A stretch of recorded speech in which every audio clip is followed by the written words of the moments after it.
Up in the air, let's see, it will be a six or catch and it's a six. अस्सलामुअलैकुम, मैं हूं अब्दुल मुसव्वर सलीम और आप देख रहे हैं मुसव्वर 19 स्पीक्स।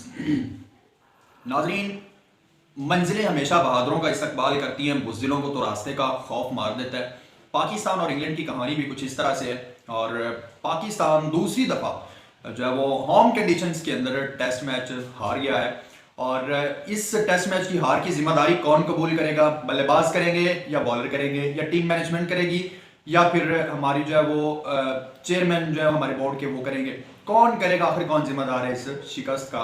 इस पर बात करेंगे पूरी और वो गलतियां भी हम हाईलाइट करने की कोशिश करेंगे जो पाकिस्तान ने इस टेस्ट मैच के अंदर दोहराई।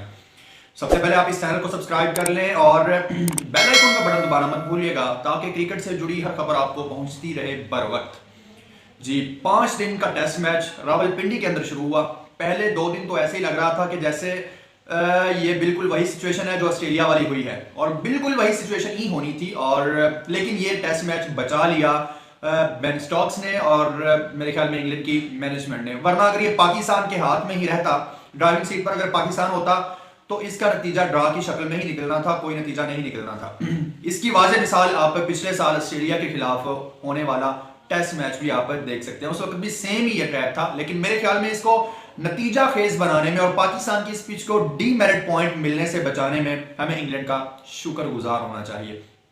लेकिन नाज़रीन, मैंने शुरू में आपको बात की कि मंजिलें हमेशा बहादुरों का इस्तकबाल करती हैं, बुज़दिलों को तो रास्ते का खौफ मार देता है और इसमें कोई शक नहीं है कि जो बुज़दिल होते हैं वो यही डर डर के मर के और आखिरकार उनको हारना भी पड़ता है, उनको जलील भी होना पड़ता है, लेकिन उसके बावजूद वो अपनी बुज़दिली की वजह से भी जलील होते हैं।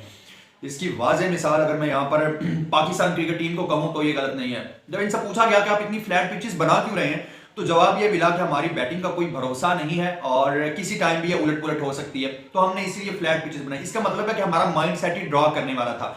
जीतने वाले माइंड सेट के साथ तो हम शुरू दिन से ही जाने के मूड में ही नहीं है, हम तो जा ही रहे हैं ड्रा की तरफ। पिछले साल ऐसी कंडीशंस थी जब पाकिस्तान 300 से ऊपर की लीड ले चुका था ऑस्ट्रेलिया के खिलाफ, लेकिन पाकिस्तान ने अगला एक दिन ऑस्ट्रेलिया को खिलाने की बजाय खुद मुसलसल बैटिंग की और उन डेड पिचेस पर इन्होंने अजहर अली ने, इमामुल हक समेत दीगर खिलाड़ियों ने सेंचुरियां बनाकर खुद को मर्दे मैदान साबित करने की कोशिश की, लेकिन एक दिन बल्कि क्या एक सेशन भी इन्होंने नहीं खिलाने की कोशिश की कि जनाब ऑस्ट्रेलिया को मौका नहीं, और वो टेस्ट मैच ड्रॉ हो गया। लेकिन इस दफा जो है वो ड्राइविंग सीट पर इंग्लैंड था, उन्होंने पहले हमारी छतरौल की और 6-7 जो है वो इकोनॉमी रेट के साथ या रन रेट के साथ उन्होंने हमारी छतरौल की। हमारे बॉलर्स की उन्होंने वो धुलाई की, लग रहा था कि ये टेस्ट मैच नहीं है बल्कि किसी T20 या वनडे मैच की झलकियां देख रहे हैं। और फिर उसके बाद उन्होंने 95 जो है वो फोर्स लगाए अपनी उस इनिंग के अंदर, चौके और छक्के 95 चौके और छक्के लगाकर उन्होंने अपनी जो है वो साबित किया कि वो जीतने की गरज से आए हुए। अब हमारी बैटिंग आई, हमने 3-3.5 के जो है वो रन रेट के साथ हमने बैटिंग की। ठीक है, कुछ कदरे बेहतर है जिस तरह से हम पहले बैटिंग करते हैं, लेकिन इतनी फ्लैट पिच पर हमने 3.5 रन से बैटिंग की और फिर भी हम जो है वो 76 रन की हमें जो है वो लीड हम उनकी खत्म नहीं कर सके, वो लीड ले गए हमारे ऊपर। और उसके बाद फिर अभी सुबह तक जब ये दिन शुरू होना था 5वां दिन, तो हम ये क्या सरायों में थे कि अगर हमारे मिडिल ऑर्डर में किसी एक की भी अच्छी सेंचुरी आ जाती है तो हम ये मुकाबला जीतने की पोजीशन में आ जाएंगे।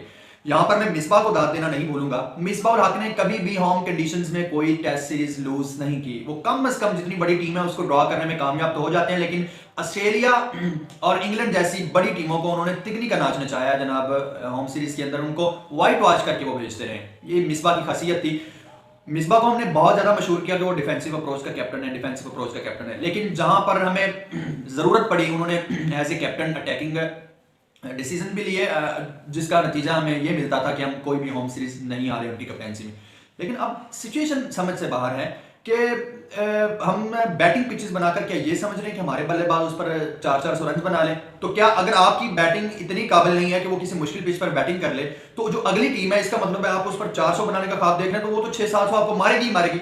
हमेशा मैंने उस दिन सीरीज शुरू होने से पहले भी मैंने ये बात की थी, मैंने कहा था कि हमारे जो स्ट्रेंथ है वो स्पिनर्स हैं, हम स्पिनर्स को अच्छा खेल लेते हैं एज कंपेयर टू जो सीना के लोग हैं, यानी इंग्लैंड, ऑस्ट्रेलिया, साउथ अफ्रीका और न्यूजीलैंड के प्लेयर्स की निस्बत जो एशिया के प्लेयर हैं वो स्पिनर्स अच्छा खेलते हैं।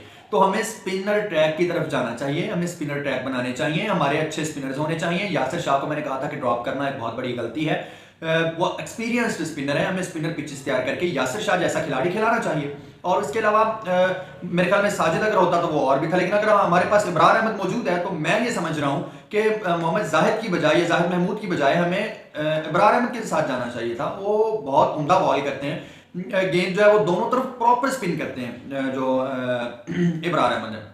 सो आई डोंट नो कि किस तरह से डिसीजन लिए गए।